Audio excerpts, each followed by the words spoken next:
He wore a white coat, but his actions were far from those of a doctor. They were of a killer. This is the story of a man whose hands didn't hold a stethoscope, but signed orders of death. Fritz Klein, a Nazi camp doctor who became a stain on the name of humanity inside Bergen-Belsen. While people were being burned alive, this doctor stood in silence, in the middle of a mass grave. Today, we uncover his truth, his trial, and the moment when he finally faced the punishment for his crimes. This is the story of Execution of Fritz Klein, Nazi camp doctor, Belsen camp brutality and trial, a dark chapter the world must never forget.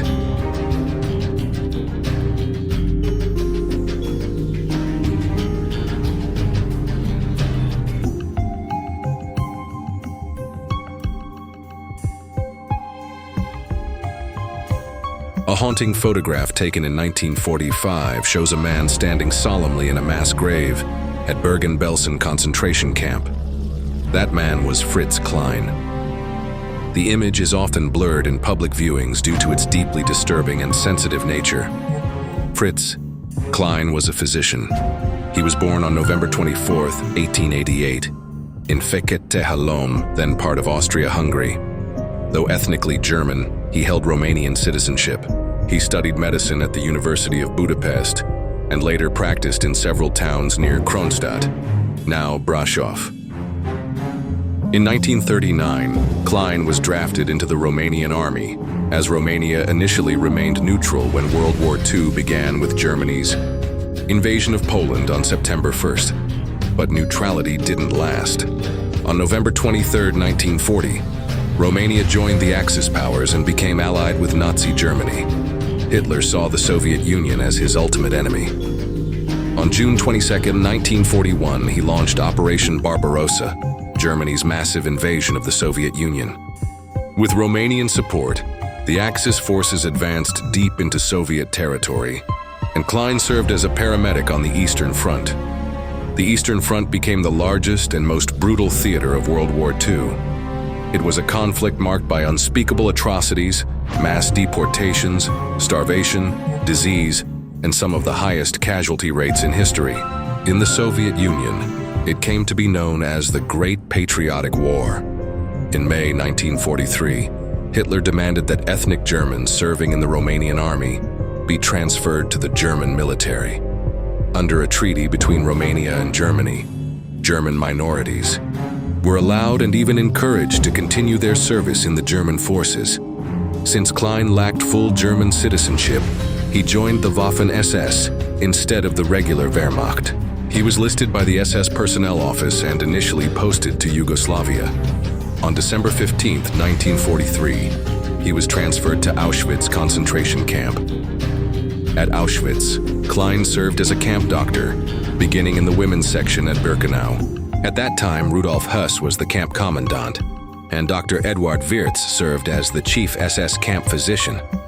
SS doctors, including Klein, conducted selections on new arrivals, dividing prisoners into two groups, those deemed fit for forced labor and those considered unfit due to age, illness, weakness, or simply being children.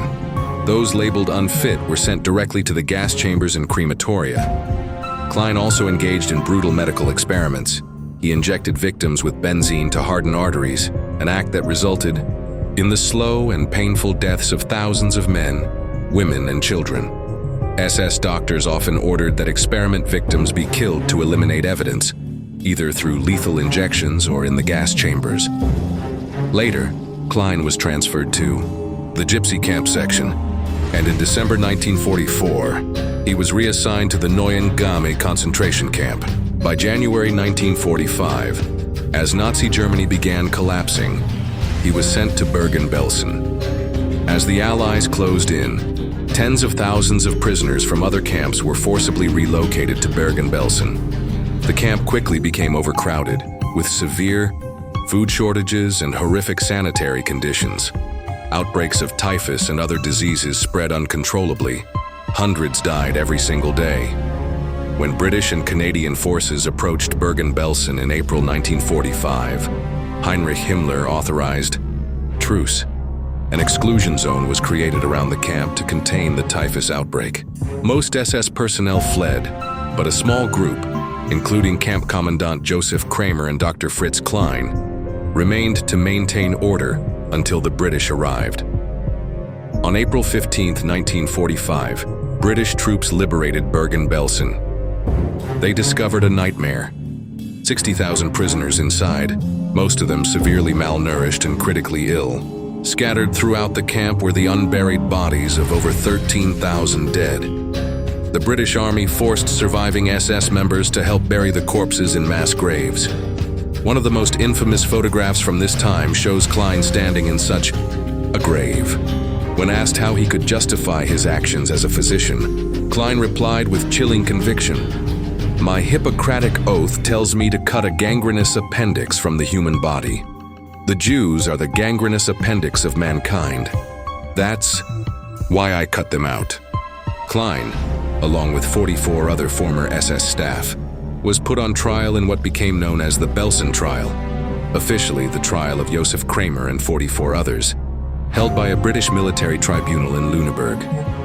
During the proceedings, Holocaust survivor Anita Lasker testified that Klein had taken part in the selection process at Auschwitz. Klein did not deny this. He stated that when new transports arrived, it was the duty of the camp doctors to select those unfit for labor, including the elderly, the sick, and children. "I saw the gas chambers and the crematoria," Klein admitted. "I knew that those I selected were going to their deaths, but I was acting on orders given by Dr. Wirtz." He was found guilty of war crimes committed at both Auschwitz and Bergen-Belsen. On December 13, 1945, Fritz Klein was executed by hanging at Hamelin prison by British executioner Albert Pierre Point. People like Fritz Klein are not just individuals. They are the face of a system where humanity held no value. But no matter how powerful the cruelty, justice always finds its way. This doctor took the lives of thousands, but in the end, his own life became the price for his crimes. Stories like these are not just meant to be told. They must be remembered so that history doesn't repeat itself. If this video resonated with you, give it a like, share your thoughts in the comments, and don't forget to subscribe for more untold chapters of history. We'll see you in the next one. Until then, remember so we don't forget.